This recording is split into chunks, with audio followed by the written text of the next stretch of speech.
Hey guys, this is Tauna, and today we're talking about committing crimes. No, I'm not talking about jumping across the table and smacking that guy who's playing Voyager Elf Ball for the 50th time. I'm talking about essentially just committing crimes for benefits for your cards. In OTJ, there is a new mechanic, which is whenever you commit a crime, do X and Y. Usually it's limited to once per turn, and committing crimes is essentially if you interact with an opponent's cards in any way. So that's their hand, their graveyard, their library, or their cards out in the field. If you interact with them, you know, even if you're buffing them up, that's still technically committing a crime. You can do a whole bunch of different things with it. There's a lot of cards in here that are whenever you commit a crime, get some benefit. And so far, there isn't any that are a negative to committing a crime. It's not like whenever an opponent commits a crime against you, do X, Y, Z. It's always whenever you did a crime, get a benefit, because we only ever benefit from crime. So we're going to talk about a whole bunch of cards that enable this, a whole bunch of cards that we're going to talk about some that go, you know, that you can infinitely commit crimes with. We're going to talk about some that are cards that have no limit to the amount of times that you can commit the crimes. You know, it's like essentially whenever you commit a crime, do this instead of whenever you commit a crime once per turn. And then we're going to talk about a massive new loop that looks really awesome. So the first couple here are ones that you can attach to your creatures. So if you've got a creature that is tap, deal 1 damage or something like that, then these ones are going to be hugely beneficial for it, because you can, you know, tap, deal 1 damage, pay blue and untap it. Tap, deal 1 damage, pay blue, untap it, etc. So you're going to be able to do some really interesting loops with that. You know, depending on what cards you kind of got with it, then you can just benefit from crime constantly by just doing this. If not, you know, even once per turn, ensuring that you're able to commit a crime, but also have your creature up to either defend or to, you know, swing them at their face, then you've got, you know, that kind of option there. It's the same with Penman's Aura here. Pay 1 to untap it, or you can just pay 1 to enchant it with flying if you wanted to, if it's not tapped. So you can do some really interesting stuff with that. This one here is really nice because it makes it so that they're not going to be targeted, you know, making it so that you can keep yourself protected and everything. And then, you know, you swing your pinger and then you tap and untap your pinger constantly. Glare of Subdual here. This one here makes it so you tap an untapped creature you control, and then you can tap one of your enemy's artifacts or creatures. You can do some really cool stuff with that. You know, bring some of the cards that make it so you can untap your whole, you know, all of your stuff, and then you tap them, and then you can, you know, tap your opponent's stuff. We've got Sultai Gorillas. Yeah. So this one here is essentially infinite crimes, right? You have Shadow, and then you pay 0, and it's the next time Sultai Gorillas would deal combat damage to an opponent this turn, it deals that damage to target creature instead. So you pay 0, you target one of the creatures. You pay 0, you target a creature. You just can constantly do that. There is nothing stopping you from doing that infinite amount of times. It doesn't even cost anything. So that way, you know, this is just going to be able to commit infinite crimes. Infinite crimes obviously infinitely pay off, depending on what you're kind of running with them. The unfortunate thing here is that this is Boros. Crimes aren't so much in Boros. They're more in like black, a little bit of green, a little bit of blue, I think they were. So, you know, if you've got a 5-color crime deck, then maybe you could do this with it, and it's not going to be too bad.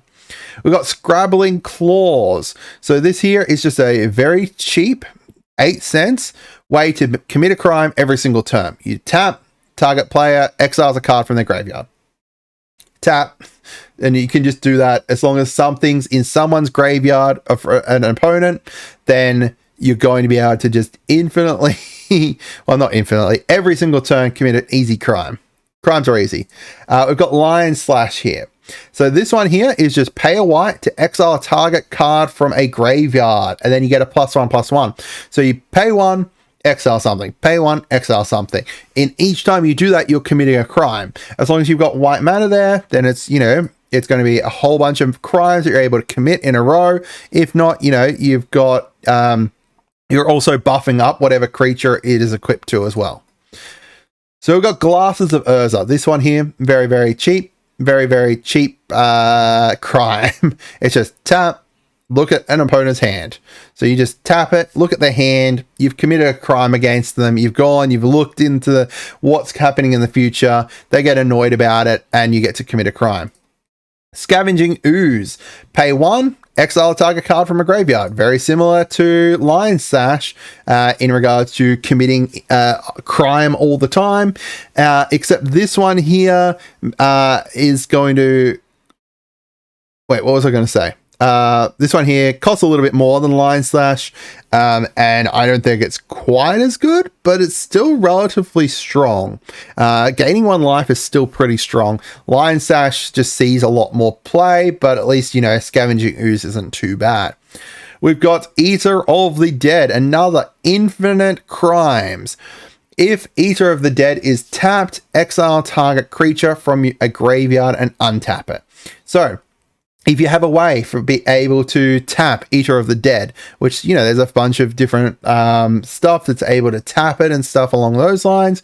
You tap it, you untap it, you pay 0, you exile a target card from a graveyard, and then you untap it. You do whatever, tap it, untap it, tap it, untap it, commit a whole bunch of crimes. It costs 0, so you don't have to worry about it that way. We've got Martyred, like, look at this. Like, this combo with, like, Glare of Subdual, for example, right? You tap it to tap something from an opponent, you exile stuff from their graveyard, then you untap it, and you just do that repeatedly. We've got Martyrdom, another infinite combo, because infinite crimes, because until the end of turn, target creature you control, so you give this to a target creature, has pay 0, the next 1 damage that will be dealt to target creature or player this turn is dealt to this creature instead. So you just target the whole opponent's board, you know, one at a time. Just like put them all on the stack there, and someone gets really annoyed because you've just done it constantly. And yeah, it's going to be really, really interesting. I think this one's really good. Unfortunately, again, in white, so you're not going to get huge benefit from it, but there's still going to be, you know, you're still going to want to potentially commit crimes in white.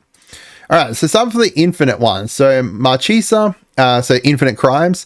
So she is just whenever you commit a crime, pay 1. If you do, look at the top 2 cards of your hand library, put 1 into your graveyard and 1 into your hand. So from there, you're paying 1 every time you commit a crime. With all of these cards over here, you can commit crimes constantly. Look, Eater of the Dead, commit a crime.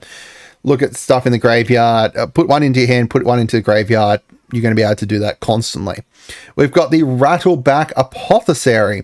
So this is whenever you commit a crime, target creature you control gains either Menace or Lifelink. So you can just give your whole board Menace and Lifelink. Really, really nice. Really, really nice. We've got Blood Artist. So these ones here, this is our infinite loop, right? So we've got Forsaken Miner.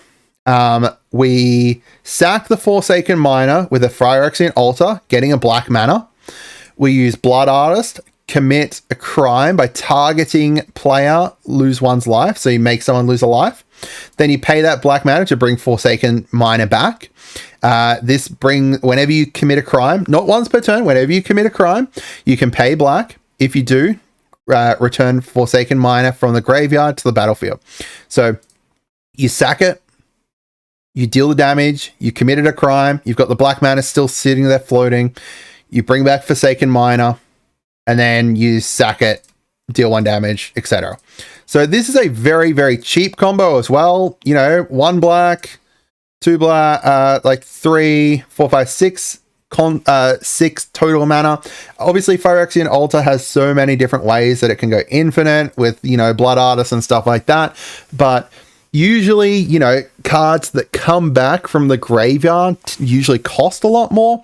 However, you know, Phyrexian Miner, Forsaken Miner only costs 1 black. So that's really, really nice. There's, you know, I think that this Forsaken Miner is going to be a very interesting card. You could also bring it in with like Pitiless Plunderer. So Pitiless. Wow, I cannot pronounce the fudging word today. Pitiless Plunderer is whenever a creature you control dies, get a treasure. So if we take this, then, you know, we have another sack outlet, whatever sack outlet you want. So say, for example, like Bartholomew.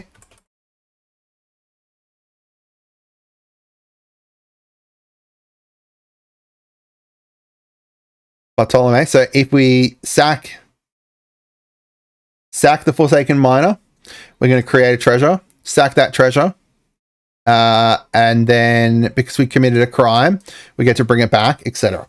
There's just so many different ways you can potentially use this. I'd love to hear from you guys what you guys think. Have a great day and goodbye.